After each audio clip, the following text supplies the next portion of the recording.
So you're in the market for an appliance and you go down to your local appliance store and you're looking around, you see the same sort of appliances that you've seen for the last 20 years. But here on this other side, you see these European model appliances. Are they good? Are they bad? What do you think? I think there are some major advantages to European style appliances, but also some detractions. And it's going to really depend on your use case and the appliance you're looking at to see what is best. In some cases, yeah, we should look east for better appliances, but otherwise, sometimes we should just stick with what we got. Well, at least from my perspective, I think the European products offer a compelling case of quality and features and functionality you just don't see really from the American manufacturers.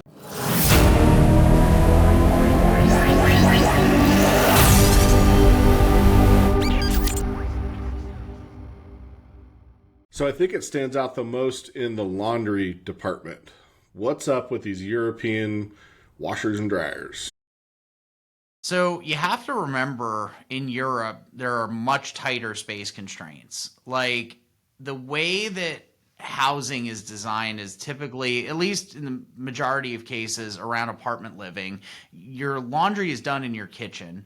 You're not buying a 1,500 to 2,000 square foot house in Europe unless you are sitting on an enormous pile of cash. And so the appliances naturally have to be smaller. They have to be designed to fit underneath the counter in your kitchen or stacked in a small closet so that they're able to actually fit in a European home, which is most commonly an apartment. So yes, they are necessarily smaller, but that doesn't mean they can't handle the weight. Sounds like you didn't go to my first apartment. It's like living in a matchbox. Think about it, like a lot of American like studio apartments aren't laundry equipped. A lot of single bedroom apartments aren't even laundry equipped, but they could be if landlords and property managers were designing around European style laundry instead of around American sized laundry. The advantage of the product is, yes, it's compact. The size is like the biggest part of this. It's not. It's actually their ability to handle a tremendous amount of laundry in a much smaller format. The top model from Asko can handle 26.5 pounds of dry laundry. When Ben did his testing with a tried and true Merc top loader from Speed Queen, he murdered the thing with 20 pounds, and top model from Asko can handle more than that. So it's not necessarily that size is fully instructive of whether or not the appliance can actually handle what you throw at it. It has a lot to do with construction and design, and one of the biggest elements that you see from European washers is the ability to wash a load of clothing that is extremely densely packed that really you wouldn't imagine could even get clean being so tightly packed in such a small drum, but it really can, and it's impressive with how well it can do it. I didn't think Ben murdered the Speed Queen. Is that thing still alive? Well, the repair video on it's still forthcoming. I overloaded it. The motor was running. It warped the belt. So I got to go in and swap a belt. But I've been working on the other appliance issues, so I haven't got to it. So the irony here is that, I did all these things to the poor TC5 and just beat the tar out of it. And then behind the camera, I just keep throwing it in the Speed Queen FF7 to get things really done. So the issue is like what Matt said is it's around that apartment style, but the thing that you have to remember about European markets is they adopted the front load washing machine like wholesale. Like top load washing machines in Europe are not a thing.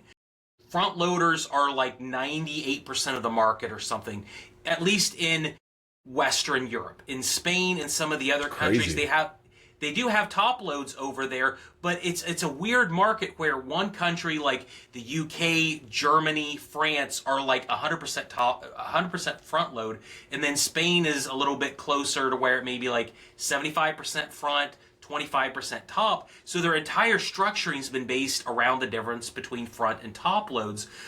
Whereas in the United States, if you buy the right kind of front load, like a Speed Queen FF7, they're pretty freaking nice, but then there are some detractions on it, like the price. You could have got that Asko for a little bit less. Now, I can't wait to try that Asko that Matt keeps hounding about, because I want to put it up against my FF7 because I just really like that machine. And I think, I have to tell people, slowly leading them on to the fact that I think that FF7 just, it ran so much better than the TC5, but getting people to understand that is hard. And it's that American versus European kind of like value proposition. The mindset's just totally different. How much does that washer weigh? It looks like it weighs like as much as my truck. It doesn't weigh as much as you think it does. It was not hard. Moving appliances around my studio room is always fun because I have to assemble and move things quite a bit. It weighs maybe 15 pounds more than, say, a GE GFW 850. It's not that much heavier.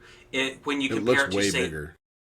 It does, but when you in the teardown of that video, when you take that top panel off or you take that panel underneath, there is so much room for activities inside of it that you're like, oh, it's just a lot of dead space. There's probably 4 inches of vertical room from the top of the chassis to the drum, from the top to the drum, and then from the bottom, again, I have videos where I change the drain pump because I did something to the drain pump that was stupid when I took the motor control unit out. There's just a lot of room in that. I mean, in the middle, it's because it's commercial. They want you to work on that type of machine, but it probably has a closer to that Asko 24-inch footprint if it wasn't for the fact that the drum is a little bit, it's wide, but it's not tall in the least. Do they use concrete counterbalances like they do on like the other GEs and stuff? Like, do they have those weights? Stainless steel. Well, there's actually some design homology between the Asko machines and the Speed Queen FF7. They both have the front ring counterbalance. They're both designed the same way. They both live on 4 shock absorbers, corner mounted and welded to the drum. So they actually share a lot of the same design characteristics. What's different is the Asko, at least from what I know, can pull off more laundry than an FF7 can. But it's smaller? I don't know. Yes. So how does that work? Like, why can it wash or dry more clothes? It is a 220 volt washing machine, which is basically conceptually unheard of in the US. So they're designed to be sold as a set. I'll explain. They're designed to be sold as a set. The washer plugs into the dryer. The advantage is you can feed it cold water only. It heats its own water on board. It's able to heat to a higher temperature and maintain consistent temperature all throughout the wash cycle. American washing machines cannot keep the laundry at a consistent temperature throughout the entirety of a cycle. So what you have is, let's say you set your washer to warm at home. You fill with some hot water, some cold water to equal out to an average temperature. The thing is, as that cycle continues, that temperature continues to fall. And so when you're using enzymatic detergents that act on stains and soils by degrading them, you are effectively reducing the efficiency of those enzymes the longer the cycle takes. So yes, enzymatic detergent's great. It works really well and it cleans your clothes very effectively without harming the environment. The downside is it is rate limited by temperature. And so you get less effective cleaning over longer cycles with cooler wash temperatures to start with. The Asko machines, the Miele machines, are actually capable of keeping the wash water at a consistent temperature through the entire cycle. So that enzymatic action stays at the same rate that it did when the wash started as when it ends and it goes into the rinse phase. American washers can't do that because they don't have the capacity to heat the water and keep it consistently hot through the entire cycle. So do they have hot water heaters over in Europe commonly like we do here? They do. And here's the difference in Europe. So there's 2 ways that domestic hot water exists in Europe. One way is through district heating, which is something we have absolutely no concept of in America, but it's where steam or another heat transfer medium is piped throughout the network through the city.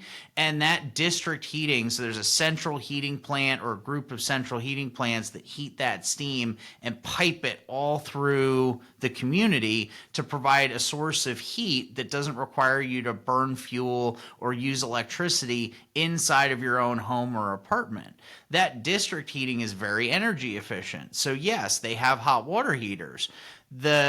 And when you're using an Asko machine or a Miele machine with district heating as an option, you should draw from the hot water supply because it's very cheap and efficient. However, if you have a gas hot water heater, which is the other very common way to heat water in Europe, it's actually less efficient and less cost effective in Europe to burn gas because gas is so much more expensive there than it is for the washer to heat the water on demand. And so just like with Asko and Miele dishwashers, you can hook them up to cold water and they'll still work just fine. They're designed to heat the water themselves. It's the same thing with the washing machines. So in the US, that just plays to our favor with consistently high temperatures. Even though we have all the water heater capabilities, it just makes the steam treating that much higher.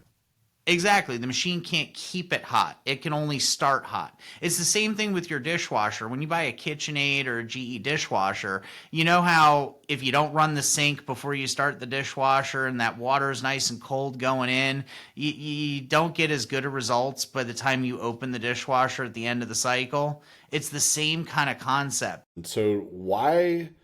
If they're starting hot and then it loses temperature over time, why do they blend the water whenever it comes in? Like, why do they get some hot and some cold? Do you know? I think it really comes down to just the perceived amount of temperature that they're trying to achieve. In European models, you literally dial in the yield of what you want for temperature. In the US, you don't get that luxury because no one knows what the incoming temperature is. If you go to your hot water, if you can go to your hot water tank, you could set that to run, say, 150 degrees or 120 or whatever you want it to. And I would hazard to guess the manufacturers don't have the quite the same rules on temperatures in the United States that they do overseas or in Europe primarily. So just entirely different mindset where heat is the primary vector as opposed to, say, agitation. Is there any energy restrictions that you guys know of on the water temperature that an appliance uses like that? There's no energy restrictions on the incoming water temperature. There are mechanical restrictions. Like I had a customer once tell me that they were feeding their dishwasher 195 degree water and it melted the inlet valve. I'm like, why on earth would you have a water heater set that high? What is wrong with you? Yeah. But on the flip side, appliances have defined restrictions on heating capacity. So like your dishwasher heating element is half the wattage that a dishwasher from 1980 was. Like they slapped hard restrictions. It is capped at 1,000 watts, maybe 1,500 depending on the model, but that's about as high as you're getting. So it is capped off then. Yes. So we're limited here. Yeah. Exactly. For dishwashers. For dishwashers. Okay. Yes. And Not for on washing machines don't typically have onboard heating capacity as a rule in America. The ones that do are the steam equipped machines, and that's why steam is such an important feature. If you're shopping for a washing machine and you're buying a US style machine, you're not buying a European style machine, you want a machine that's equipped with steam because it does actually have some onboard water heating capabilities. Although those are restricted and they're limited to a certain wattage and a certain amount of tolerance of temperature swing, it's better than what you could achieve with a machine that's not steam. So if you're shopping for an American washer, steam is going to bring you up to the same caliber as the European style for heating, or is it depend on the model?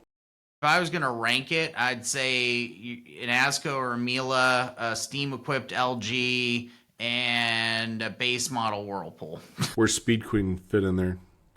FX7. Speed Queen's an interesting case because Speed Queen has decided as a company that they're going to follow the bare minimum of standards for energy and water efficiency. So if you use any other cycle than normal, which you really should anyway, because normal cycles are universally terrible on American machines, if you're going to use any other cycle than normal, Speed Queen's going to throw more water at the problem than anybody else. And in the absence of heating capacity, all you really have left to hopefully aid washing performance is a touch more water. Obviously, there's diminishing returns with that. That's why the Whirlpool Direct Drive, even though it's America's greatest washer, is terrible at removing stains, because you get to a point where more water, no good. Yeah, it's really a question of how you're solving the problem. It's the same problem. It's not like Europeans decide to have, grosser, nastier clothes than we do. It's just how we approach it. They approach it with heat and a much longer wash time with that Asko washer or your Bosch or your Miele. American washing machines come at it with more water and more mechanical action in the process of it, which is why top loaders are so much more popular in the United States than anywhere else, is that we are just, I don't know, I would say we're offering a less sophisticated answer to the problem, but then we have more capacity in our systems to be able to use mechanical action, or at least that's what we've grown up on with that direct drive unit. You're throwing water at the problem to solve it, but you get the clothes done in 30 minutes instead of 3 hours. But it's still it's going to still be a trade-off in terms of your efficiency on the products, ultimate cleaning performance. When we did the cake or break challenge on the two dishwashers, we did a GE Cafe versus an Asko dishwasher. I thought the GE Cafe was going to eat its lunch. But the one thing that really stood out to me watching those two tests, and by the way, the Asko crushed the Cafe. If you haven't seen it, you should go watch that video. It's actually pretty cool. But the Cafe, it didn't get hot until almost 80% of the way through that cycle. The Asko was we were deep in the wash cycle. Yeah, the Asko was cranking almost from the beginning. They were both fed the same amount of water. So does the same sort of heating restrictions tie into the dishwashers pretty much across the top? Yeah, I mean, think about it. You read any installation manual for any GE, KitchenAid, Whirlpool, LG dishwasher. They're all going to tell you that the dishwasher is supposed to be connected to hot water. You open the Asko dishwasher installation manual. You open a Miele dishwasher installation manual. You open Bosch Benchmark, which are made in Germany. They're not the same as the Bosch 800, 500, and 300 and 100 that we are more familiar with. You will see in the instruction manual, it's going to tell you if you have a cheap, energy efficient source of water heating, like district heating, solar heating, or geothermal heating, go ahead and hook it up to hot water. If you have an expensive source of water heating, like electric tank water heater, electric tankless water heater, gas tank water heater, gas tankless water heater, where you're burning a fuel or you're drawing from the power grid in order to heat your water, it's going to tell you in the instruction manual to hook it up to cold. The same is true with the washing machines. Asko's washing machines literally explicitly tell you, do not hook this thing up to hot water feed if it's expensive. Just let the machine do its thing. It'll figure it out for you. The base model Asko doesn't even have a hot water connection. It only has cold. Interesting. All right. Well, we've heard a lot of sales pitches on dishwashers and European washing machines here. Ben, give us the juice. What's on the other side of this scale? In terms of American dishwashers?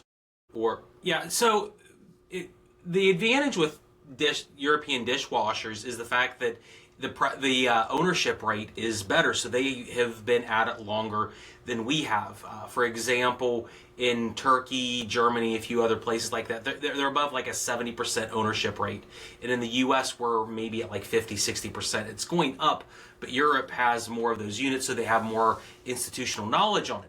The advantage you have with American style dishwashers, if there was going to be something very blunt, is they're cheap. They're affordable. You can actually own one.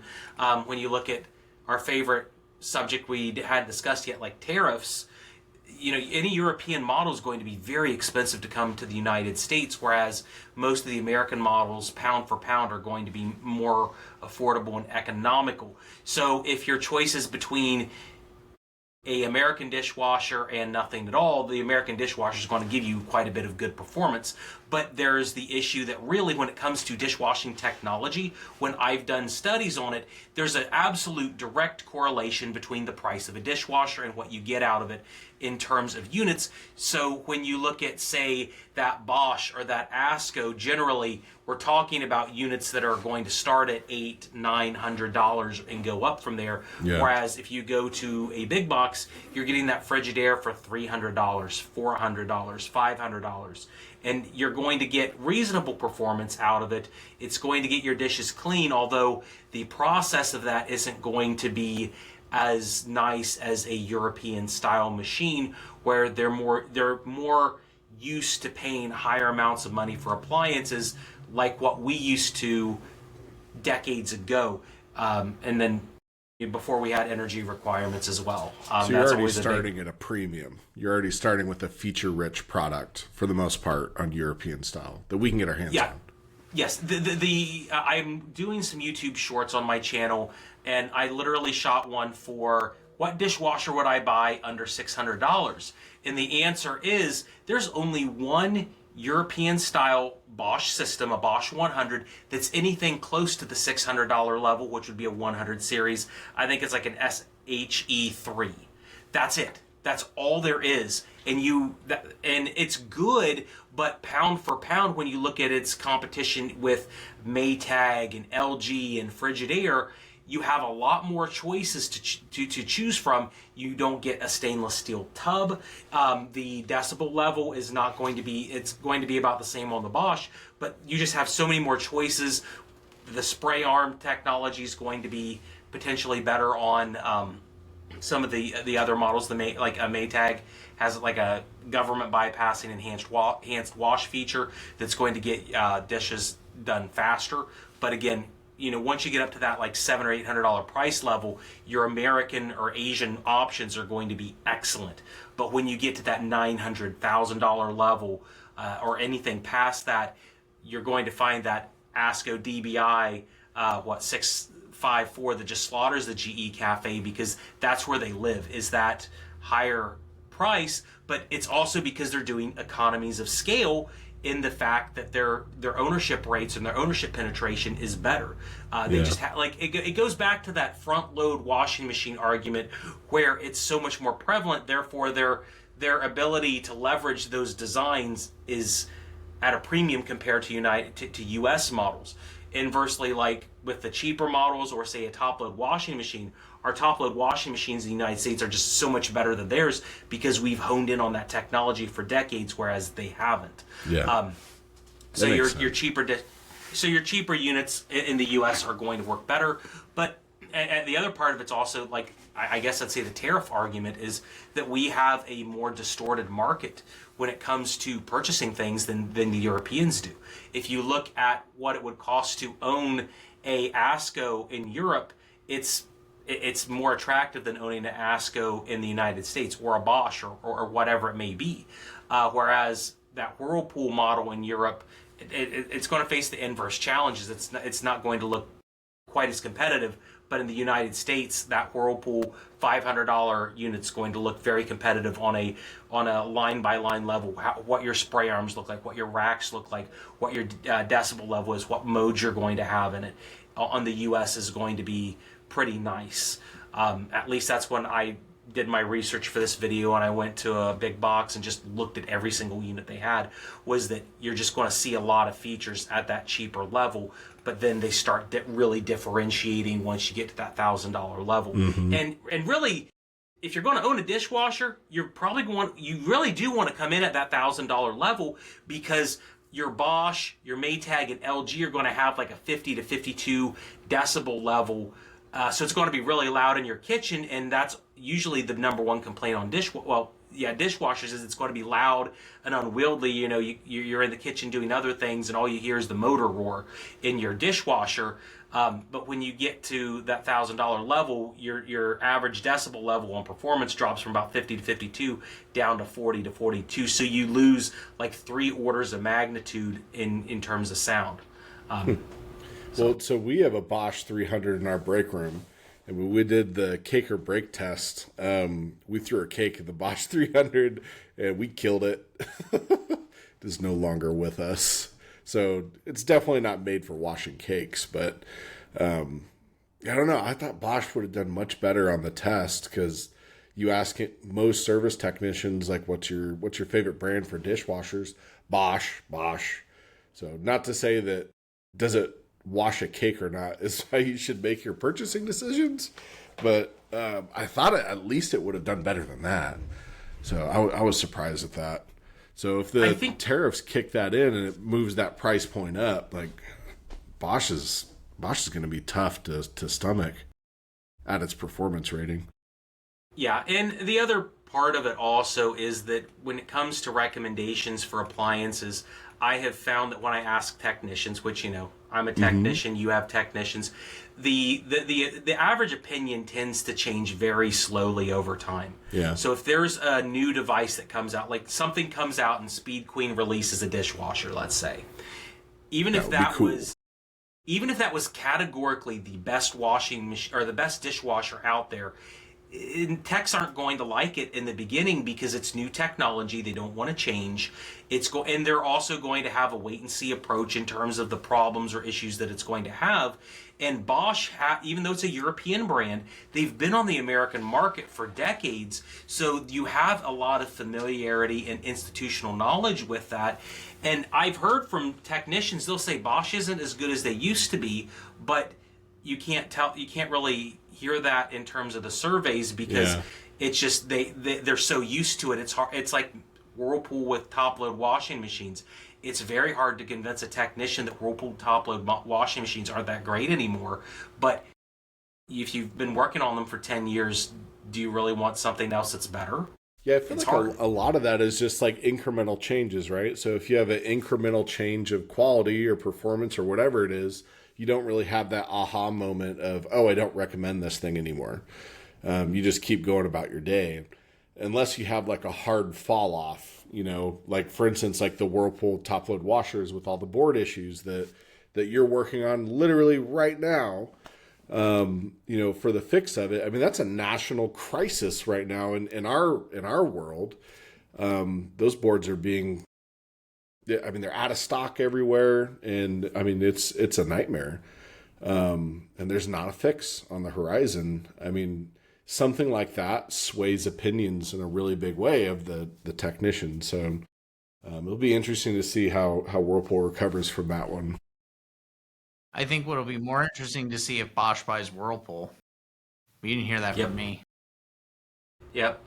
Well, you heard that from me in my last video, so. I just watched your video about Amana. That was very interesting. The whole scope of it that you went through. That was a really good video. I like that a lot. Yeah, I mean, it definitely mirrors my sales experience. Amanas are toxic machines that when you introduce them into your home, you'll be replacing it very soon. They didn't used to be.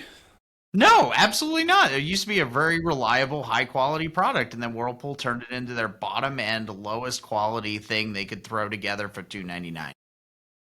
Remember those old-school refrigerators? It was like the first panel-ready refrigerator. Maybe it wasn't, but in my mind it was. It was that Amana. It's got the dispenser over there. Who has that still? I mean, that refrigerator is like 25 years old or something like that. One of my buddies, their parents still has that refrigerator in their kitchen. You just stumble upon it and you're like, what is this doing here? Like among like, you know, GE monogram range and like all this other stuff. Then you got this Amana thing and they're like, well, we don't know how to replace it. So we're just going to keep this thing running, but it's still there kicking. Yeah. I've had a few of those paneled refrigerators and just, you know, you look at avocado green as being very like just off the wall in terms of a choice. And then you get a paneled refrigerator that only matches that one person's kitchen. And you think, how am I going to sell that at my store? And then some random person walks in and it matches their kitchen too. And then you sell it in 30 seconds. Because it is the only other paneled refrigerator. And it was an Amana or something from that lineage that that rolled off that assembly line. You're like, how'd this happen? Right. Never would have thought that would have been the case. So who's the Amana of the European world? There's a couple. Beko, Blomberg. Okay. Those are the two that spring to mind. Indesit. Okay. And are we that's talking Whirlpool. old school Amana, or are we talking current market Amana? I'm talking current Amana. Old school Amana, like the built like tank, no break ever. Good. That would be like Miele, for sure.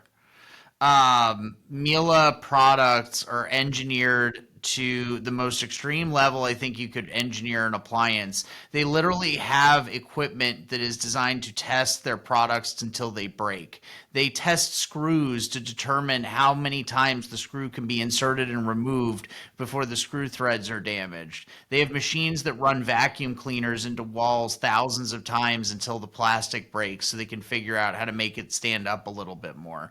They have machines that slam dishwasher doors 1,000 times to make sure that the door lock doesn't break. Ben, you gotta use your magic to get us in that warehouse, because I want to meet the guy that manages that warehouse of chaos. I want to be friends with him before. You just see this mad German scientist in a lab coat, and his hair is all bananas. You gotta be friends with that guy. I break it. Friends with him. You do not want him on your bad side. But that's the way it used to be with American testing and engineering. I remember a few years ago, I talked to someone that came in my store, and they're like, "Oh yeah, my family member worked for Maytag. I got the first French door ever made, and their big test with that one that they remembered was the mullion flap. They wanted to test that mullion flap 200,000 times. They tested one up to 100,000 times and then gave it to that engineer at whatever factory cost was to have one of the first ones off the floor, because it had 100,000 flat open and close is on it. And then, but they knew that it would handle about another 1 to 200,000 more because they did the physical testing. Anymore, it's just it's computer analysis with FEMA. But it used to be just absolutely physical, and we probably lost something in translation between going from physical testing to the virtual testing. That is another tough job of just opening and closing the door all day. That might be rough. That's why Miele has an entire group of engineers designed to build machines to do that kind of testing. It is 100% automated for them. Immer Besser really lives in that group that beats up their product until it fails and then figures out how to make it not fail. So who does that here? Like domestic U.S. appliances? Who would be on that caliber? Honestly, can't think of a single manufacturer. No? Not anymore. No. Who did it used to be? All of them. I mean, it used to be all of them. So what happened with us? Like, was it a race to the bottom on price? And is that because of restrictions that caused that to happen? Like what? I think it was definitely price driven. I think consumers drove the pricing down to the point where that kind of testing, you just can't afford to continue to do it. Yeah. And I talked to an engineer that was his exact words were, if you're going to spend $10 million on that line and your price point is whatever it is, $500, $700, you're not going to be able to achieve the kind of testing and tooling and tolerance and engineering firms that you would need to have a product that would last 20 years like a Miele. But when you're able to spend that larger amount of money, you can get that. Historically, in the past in the United States, we did spend exceedingly high amounts of money for our appliances, but that has massively tailed off since the 90s. There was a race to the bottom starting essentially in the 1990s that a lot of the different companies decided to participate in. Whirlpool probably got to it, the bottom of the barrel the best, because they were able to offshore their product and still maintain something reasonable at that time. Maytag tried to catch up. They lost their shirt on it and got destroyed over it. Everybody else has done that, Samsung, LG, whatnot. The European mentality is still more like what the American mentality was on cost from decades ago, and that's allowed them to retain a much arguably better product in terms of lifespan. They have those junk machines too, like Beko and some of the different ones out there, but you still have economies of scale on some nicer machines. We have Speed Queen, obviously, that tries to do very, very well, but the reality of Speed Queen is they don't have the economies of scale because they're running everything out of one factory in Ripon, Wisconsin. And until they could get that volume, they're not really going to be able to compete with Whirlpool or some of the larger companies.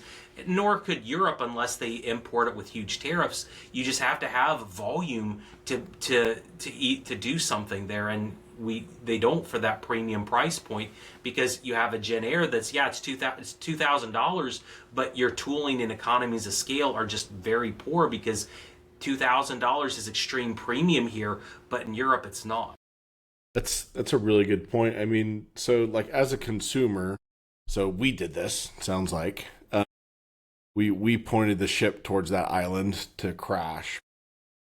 You know, if I'm shopping for a dishwasher and there's a $700 dishwasher, and then I've got a Miele or any of these other brands that you're talking about, and it's roughly double, like could I reasonably expect that dishwasher, like I can buy and replace this dishwasher twice in the same lifespan, or is that still a stretch? I might think you might even replace that faster, and you might end up replacing it 3 times in the span that it takes that Miele to die. So it's kind of like that same like car lot in-house financing type scenario where it's cheap up front and then the guy owns your house 2 years later. But it's is that true? Like let's say scenario wise, like a Frigidaire entry level dishwasher. I don't know the models or anything, but your basic one, $4.99, $5.99. Am I going to really replace that thing 3 times by the time I replace Miele or whatever once?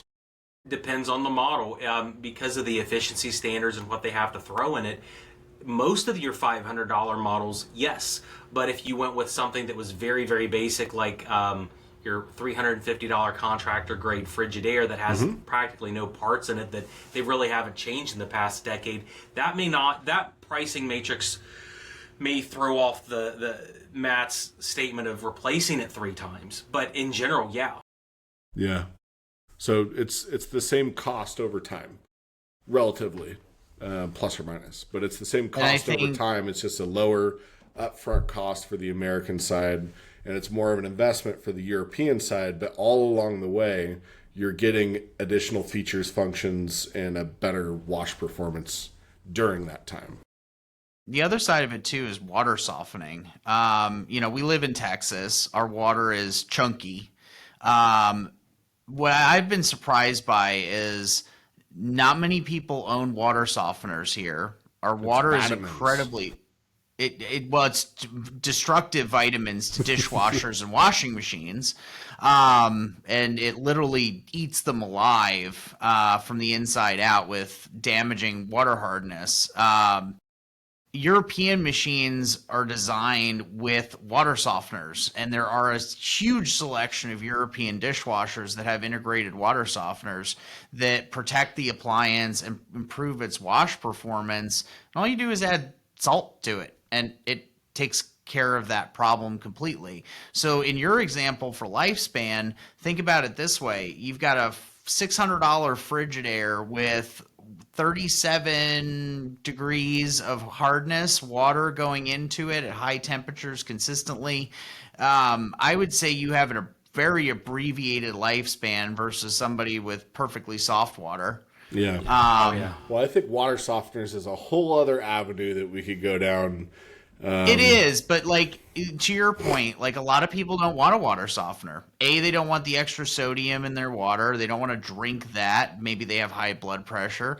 But a lot of people just like how hard water feels when you take a shower. The downside is it's destroying your dishwasher. So you can make the choice to not have a water softener in your house, but you can still have a functioning dishwasher 10 years later.